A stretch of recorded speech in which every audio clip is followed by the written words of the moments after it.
Shalom y bienvenidos a Vía Haftarah Israel, una frase hebrea que significa amarás a Israel. Esperamos que se queden con nosotros, ya que nuestro maestro, el Dr. Baruch, nos compartirá una enseñanza expositiva de la Biblia. El Dr. Baruch es profesor titular del Instituto Zera Abraham, con sede en Israel. Aunque todos los cursos en el instituto se imparten en hebreo, el Dr. Baruch se complace en compartir esta enseñanza en inglés con doblaje al español. Para más información, visítenos en amarasaisrael.org o descargue nuestra aplicación móvil Mi Estudio Bíblico. Aquí está Baruch y la lección de hoy. King David said in the Psalm, El rey David dijo en los Salmos, Dios, ¿quién es el hombre para que de él te acuerdes? Ven, David entendía algo, que Dios es grande y nosotros, recuerden el mensaje del libro de Génesis, que Dios nos hizo del polvo de la tierra. Así es como tú y yo deberíamos considerarnos a nosotros mismos. Eso no es popular hoy en día. Tú no escucharás en estas mega iglesias, ni en estos libros que se venden por millones en la comunidad cristiana, declaraciones como esa, que nosotros no somos nada más que polvo de la tierra. Y el hecho de que Dios se acuerde de nosotros, de que se mueva en nuestras vidas, verán, este es el problema. Algunos andan enseñando que nosotros somos los hijos del rey. Bueno, gracias a la salvación, nos convertimos por la misericordia de Dios, por su gracia, por el fiel servicio del Mesías que entregó su vida y derramó su sangre, nosotros encontramos la redención y somos adoptados dentro de la familia de Dios. Pero eso no debería generar una actitud de orgullo, ni un proceso de pensamiento de que tenemos derechos. Estos individuos enseñan que somos los hijos del rey y que por tanto los hijos del rey tenemos derecho a tener lo mejor de lo mejor. Y a la gente le encanta escuchar eso. Pero de esta manera no es como vas a crecer y a madurar espiritualmente. No, si queremos ser personas con las que Dios se complace, a quien Dios use para sus propósitos, ¿y por qué querría yo ser usado para los propósitos de Dios? Esta es la mejor respuesta. Porque en la medida en la que yo soy usado por Dios, cuando le sirvo y cuando cumplo cualquiera sea el propósito que Él tiene para mí, lo que quiera que Él me haya confiado para hacer, en la medida que yo hago eso, ¿sabes cuál es el mayor resultado? Que seremos traídos a intimidad con Él. Tú crecerás en tu conocimiento experiencial de Dios a través del servicio. Para eso es que Dios nos llama a su servicio, para poder conocerle mejor. Y al conocer a Dios mejor, ¿cuál será el resultado? Seremos transformados eternamente. Y eso empezará en esta era, ahora, en esta vida, en la medida en la que caminamos con Él en este mundo. Entonces, resulta impresionante que Dios se acuerde de nosotros, que Él nos ame tanto, que nos haya redimido. Pero de nuevo, ¿qué debería traer esto a nuestra mente? Bueno, para ayudarnos a responder esta pregunta, tomen sus Biblias y miren dónde quedamos la semana pasada, en la mitad de nuestra serie sobre el libro de Daniel, en su capítulo 4. El libro de Daniel, capítulo 4.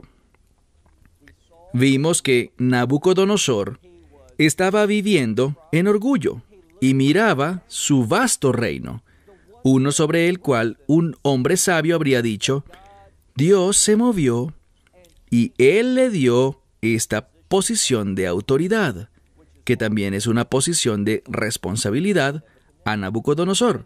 Y Dios se estaba moviendo en su vida, trayéndole a individuos como Daniel y sus 3 amigos, delante de él con el fin de traer cambios a su vida. Aprendan un principio muy importante. Dios continuamente quiere traer cambios a tu vida. Debes mirar a lo que está sucediendo a tu alrededor, en tus circunstancias, y darte cuenta de que Dios está usando estas cosas para traer cambios. Pregúntate, ¿qué tipo de cambios quiere traer Dios a mi vida justo ahora? ¿Qué puedo aprender de este problema, esta dificultad, este conflicto que estoy teniendo con algún individuo? ¿Cómo debería responder? Dios, dame tu perspectiva para entender cómo debo responder, que yo pueda ser transformado, que pueda ser cambiado. Entonces Dios quería producir un cambio en Nabucodonosor, y noten dónde quedamos la semana pasada. Daniel capítulo 4. Miren por favor el verso 35. Él apenas acaba de darse cuenta de que Dios, el Dios Altísimo, gobierna sobre todos los asuntos de la humanidad. ¿Pero significa que todo lo que ocurre en nuestra vida lo causa Dios? No es así. ¿Piensas tú que Dios causó que Nabucodonosor caminara orgullosamente? ¿Que Él fue quien puso ese orgullo en su corazón? Absolutamente no. Eso vino de una fuente totalmente diferente. No todas las cosas provienen de Dios. También existe el Sad Ajer, es decir, el otro lado. Es un término muy importante que vemos expresado en las Escrituras. El judaísmo hasídico lo entiende muy bien. Es una influencia contraria, una que está en oposición, que busca entorpecer los propósitos de Dios y está fuertemente vinculada al orgullo. En otras palabras, está fuertemente vinculada con la autoglorificación. Noten el cambio que 7 años produjeron en Nabucodonosor. Si regresamos al versículo 30, cuando él camina en su casa y dice, mirando su reino, este vasto y poderoso reino, dice, ¿sabes qué? No hay mayor reino que este. Él no existiera si no fuera por mí. Y el propósito de todo esto es que mi gloria sea revelada a toda la gente. Eso es satánico. Eso es lo que Satanás quiere hacer, exaltarse a sí mismo sobre Dios. Nabucodonosor no se dio cuenta del llamado de Dios a su vida, de la provisión de Dios a su alrededor, y por tanto atravesó 7 años de una experiencia que fue tan transformadora. Él fue expulsado de todo, de su posesión, de sus riquezas, comió pasto. Su cabello creció tan largo como las plumas de un águila. Sus uñas no fueron cortadas y crecieron como garras de cobre. Y así vivió, habitando como un animal salvaje, sintiendo la lluvia sobre su espalda, por 7 años, hasta que en un momento volvió en sí. Hubo una restauración en la que Dios le enseñó algo. ¿Qué le enseñó? Ese mismo mensaje que él ya tiempo atrás le había dicho, y es que Dios es la autoridad, Dios gobierna sobre la humanidad, y que Él es el Dios Altísimo a quien debemos reconocer, a quien debemos adorar. Entonces, vean el cambio donde quedamos la semana pasada. Miren el versículo 35. Dice, todos los habitantes de la tierra son considerados como efes, como nada. Bien, Nabucodonosor hace una gran declaración. Él entiende que todos los que habitan sobre la tierra son considerados como nada. Tenemos que entenderlo. Y ser como David, diciendo, ¿sabes qué? Dios, yo entiendo que soy nada, pero tú te has acordado de mí. Tú me has visto, me has reconocido, has provisto para mí, te has comunicado conmigo, y eso debe producir un deseo por honrarle, por responder con gratitud y acciones de gracias, lo cual es fundamental en la adoración. Entonces, una vez más, todos los habitantes de la tierra deben ser considerados como nada. Pero Él, es decir, Dios, ha hecho todas las cosas de acuerdo con su voluntad, entre las huestes del cielo y con los habitantes de la tierra. Él ha hecho estas cosas, y no hay nadie, ni en el cielo, ni en la tierra, no hay nadie que pueda protestar, es decir, levantar oposición en contra de su mano. Y no hay nadie que le pueda decir, ¿por qué has hecho esto? Es decir, Dios está por encima de toda crítica. Esto es muy importante porque cuando me trasladaba para acá al estudio a grabar este mensaje, estaba viendo un programa muy interesante. Anoche, a mitad de la noche, en el canal National Geographic. Un programa que trataba sobre el Holocausto. Y la persona que era uno de los más importantes historiadores en el tema del Holocausto estaba hablando. ¿Y saben lo que decía? Él decía, hablando sobre la comunidad judía, que el Holocausto fue el evento histórico particular que mayor impacto tuvo en causar daño al judaísmo. Porque la gente dice cosas como, ¿por qué Dios? ¿Dónde estabas tú? Y cosas así. Y esto está arraigado en una teología equivocada que dice que Dios es soberano, aunque sí es soberano, pero es un entendimiento incorrecto que culpa a Dios por todo. Esto es lo que debemos ver en este pasaje de la Escritura. Noten lo último que dice este versículo, que nadie debe decir, ¿por qué has hecho tú esto? Una de las implicaciones es esta: Dios no ha hecho eso en lo absoluto. Él lo permitió como un resultado de nuestra rebeldía. Y la gente sufre debido a la rebeldía de otros. No debemos pensar sobre este horrible tiempo en el que 6 millones de judíos fueron asesinados y numerosas, incontables personas más sufrieron, tanto judías como gentiles. No debemos pensar en el Holocausto y en las circunstancias que lo rodearon, la Segunda Guerra Mundial, y culpar a Dios. No, lo que debemos ver ahí es lo que ocurre cuando el hombre y la mujer se rebelan en contra de la verdad bíblica. Cuando Dios dice, te estoy permitiendo llevar a cabo los pensamientos de tu corazón. No culpes a Dios, pero Dios es soberano. Y lo que dice aquí es esto: cuando Dios dice basta, es basta. Cuando Dios se mueve, nadie lo puede parar, nadie puede protestar, y nadie debería jamás ponerse a criticar a Dios. Eso es lo que este pasaje está diciendo. Cuando Nabucodonosor entiende esta verdad bíblica, noten la siguiente frase. Vean por favor el verso 36. En esa misma hora, muy importante esta expresión, porque del mismo modo que en un momento Nabucodonosor fue quitado del trono y arrojado al bosque, que fue despojado de sus vestiduras reales y quedando desnudo vio crecer su cabello como plumas de águila y sus uñas como garras de ave, todo en un instante, Dios también puede traer restauración con la misma inmediatez. Dios es soberano, Dios es capaz de cumplir la voluntad que Él ha determinado en una situación dada. Entonces, mira de nuevo el verso 36. En esa misma hora, mi razón me fue devuelta y restaurado el honor de mi reino. O sea, le fue devuelta su posición como rey, y mi gloria y esplendor también regresaron, o sea, el prestigio de su gobierno como rey.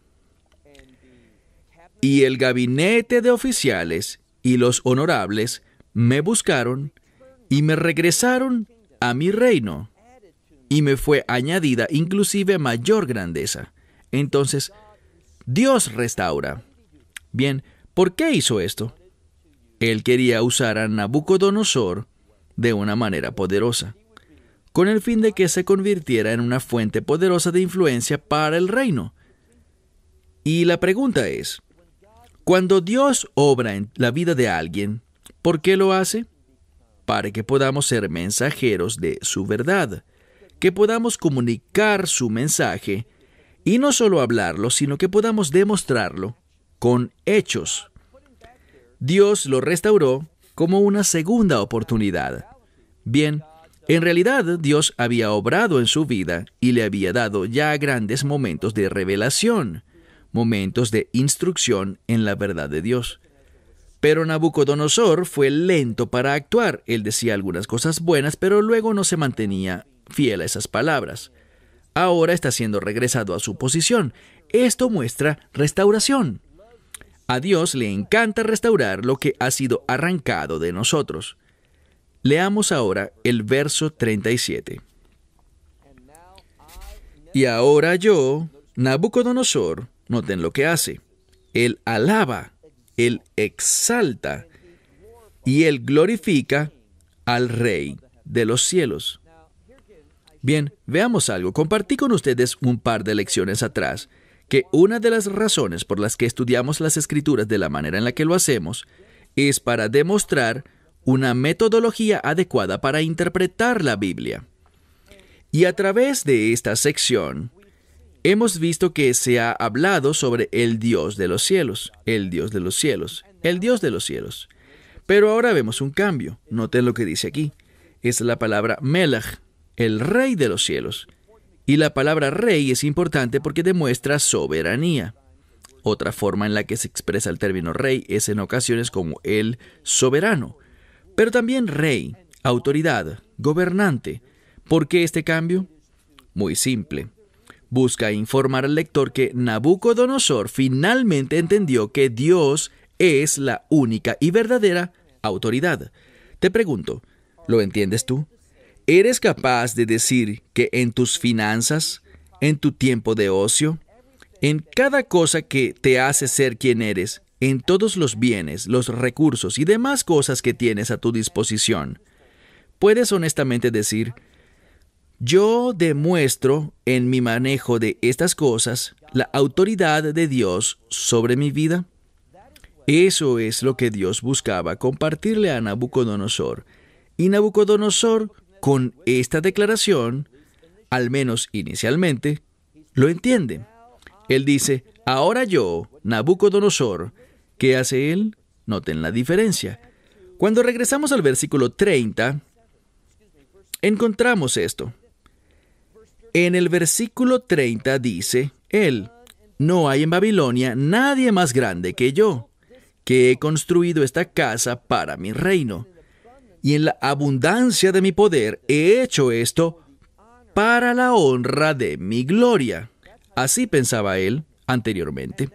Pero ahora, ¿qué está diciendo? Bueno, volvamos a leer el último verso de esta sección, de este capítulo.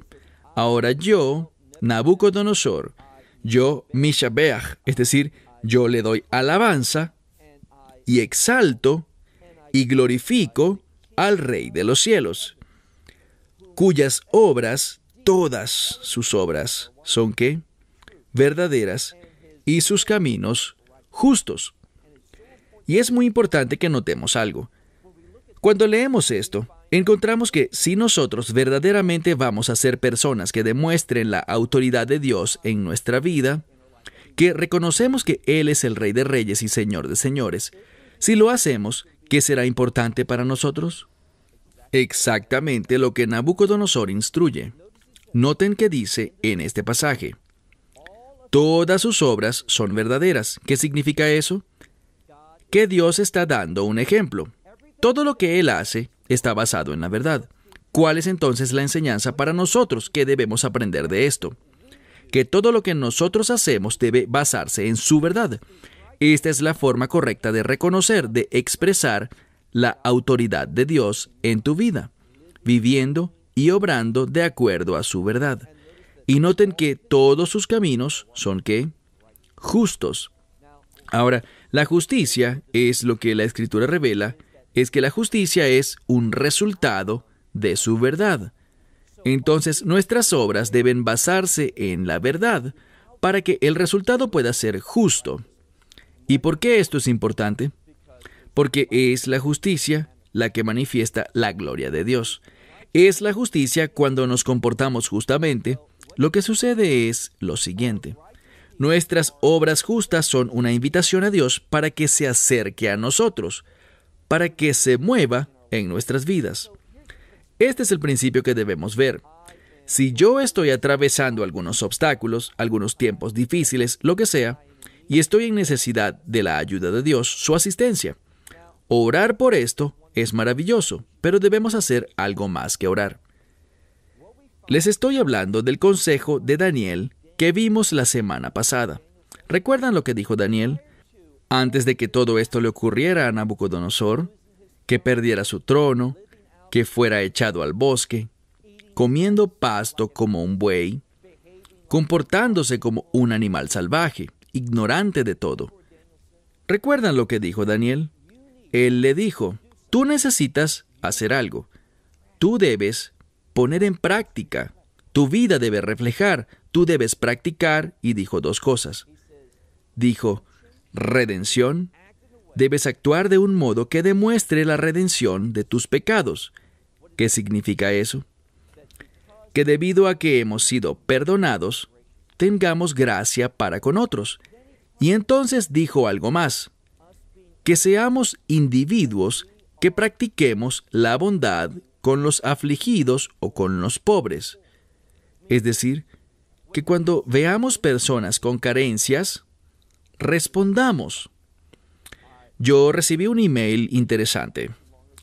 No hace mucho tiempo, tras hacer una declaración sobre los sentimientos en uno de mis mensajes, confesando que a veces yo no me siento como debería. Mientras que el Mesías lo dice con frecuencia en la Escritura, Él fue movido por compasión. E hice una declaración de que esto era inusual en nosotros. Tendemos a tener corazones duros. Vemos a alguien y decimos, vaya, qué triste, y simplemente seguimos adelante.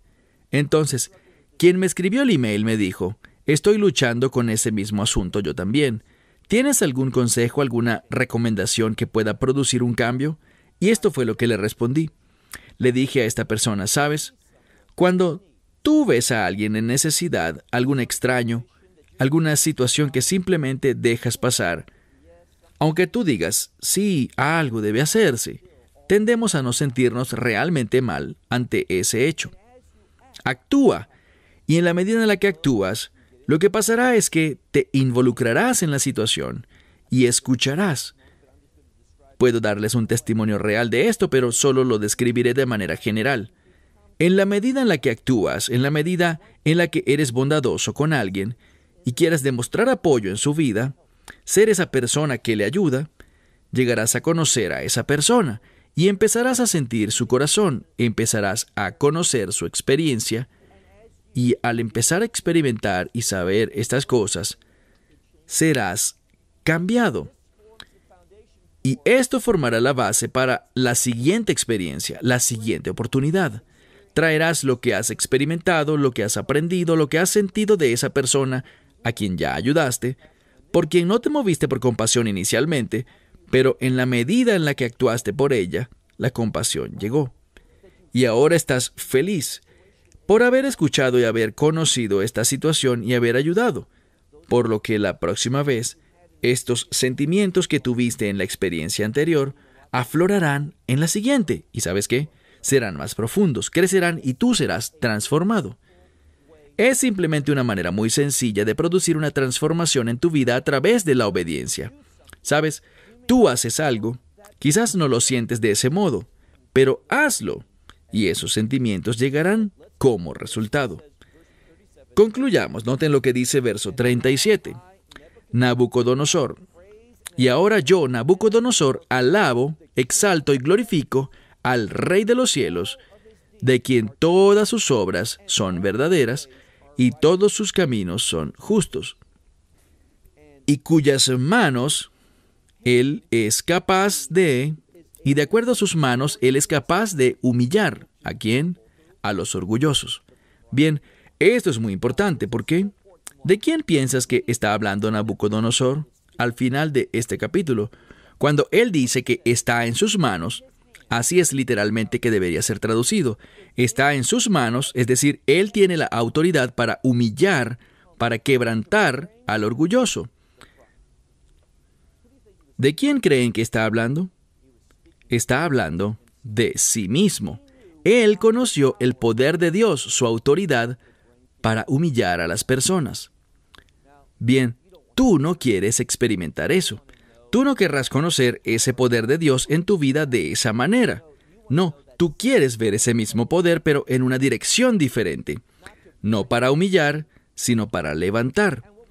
Y lo que aprendemos aquí, en este capítulo 4, es eso, que Dios, Él es el gobernante sobre los asuntos de la humanidad, y Él es capaz de darle el gobierno a quien sea de su agrado. Este es un acto de levantar, de exaltar a alguien. Esto es lo que este capítulo nos enseña, que Dios se mueve y se moverá en una u otra dirección. Te daré un ejemplo basado en la Torá. Recordarás que en el libro de Génesis capítulo 28, Jacob estaba moviéndose, viajando, y llegó a un lugar en el que tuvo un sueño, y vio esta escalera levantarse, y habían ángeles de Dios que subían y bajaban. Eso es importante, 2 direcciones. No dice que se movían hacia los lados o de cualquier otro modo. Era solo arriba y abajo. Y encontramos en el libro de Juan, al final de Juan capítulo 1, que el Mesías es esa escalera, ese puente entre los cielos y la tierra, por la que los ángeles de Dios suben y bajan. ¿Cuál es el mensaje de este pasaje de la Escritura? Muy sencillo. Es a través del Mesías que el ministerio de Dios es llevado a cabo. Él es la clave para ver estos ángeles moverse en tu vida. Y esto es lo que pasa. Esos ángeles serán ángeles ministradores para tu bien. ¿Qué quiere decir eso? Para que tú puedas reflejar la voluntad de Dios. Aprende un principio bíblico. Es bueno para mí cuando yo me encuentro en la voluntad de Dios. El término original para voluntad de Dios está vinculado con la palabra bueno. Entonces es bueno para mí cuando estoy en la voluntad de Dios. Y los ángeles, basados en la autoridad del Mesías, se moverán en tu vida. Hay ángeles moviéndose, haciendo cosas alrededor de nosotros, y ellos se están moviendo bien sea hacia arriba o hacia abajo. ¿Por qué? Esto te describe a ti. Tú serás humillado o serás levantado, dependiendo de tu condición espiritual. Eso fue lo que aprendió Nabucodonosor. Y él aprendió muy bien que Dios es poderoso, que Dios es capaz. Recuerden lo que literalmente dice aquí la Escritura. En cuyas manos, y la implicación es que está la habilidad de humillar al orgulloso. Ahora, ¿cómo puedo asegurarme de que Dios no me va a humillar? Aquí está la respuesta. No seas orgulloso. Sé humilde. Recuerda lo que hablamos antes. La humildad se manifestará a sí misma al confiar en Dios, y cuando confías en Dios, estarás caminando con Él. Cuando caminas con Él, le vas a servir, y cuando le sirves a Él, lo experimentarás. Y cuando lo experimentas, la gloria de Dios se manifestará a través de ti. ¿Y sabes lo que eso significa? Significa que Dios estará bien complacido con tu vida. Y cuando Dios está bien complacido con tu vida, ¿cuál es el resultado? Él te levantará. Entonces, lo que estamos repasando en los últimos minutos es una fórmula para que Dios nos levante, con el fin de que la gente me pueda ver a mí y te pueda ver a ti o a aquel. No, para que puedan ver la fidelidad de Dios en nuestras vidas. De eso se trata. Como dice la Escritura, para que puedan ver nuestras buenas obras y glorifiquen al Padre en el cielo. Bien, se terminó el tiempo. Hasta la próxima semana. Que Dios te bendiga. Esperamos que te hayas edificado con el mensaje de hoy y lo compartas con otros. Te invitamos a seguir nuestros estudios cada semana por este canal y por el portal de YouTube de Amarás a Israel. También puedes descargar nuestra aplicación móvil gratuita, Mi Estudio Bíblico. Finalmente, para obtener más información sobre nosotros, visita nuestra web amarasaisrael.org, donde encontrarás otras conferencias de Baruch en audio, video y texto. Hasta el próximo programa. Que el Señor te bendiga en Yeshua HaMashiach, Jesús el Mesías, mientras caminas con Él. Shalom desde Israel.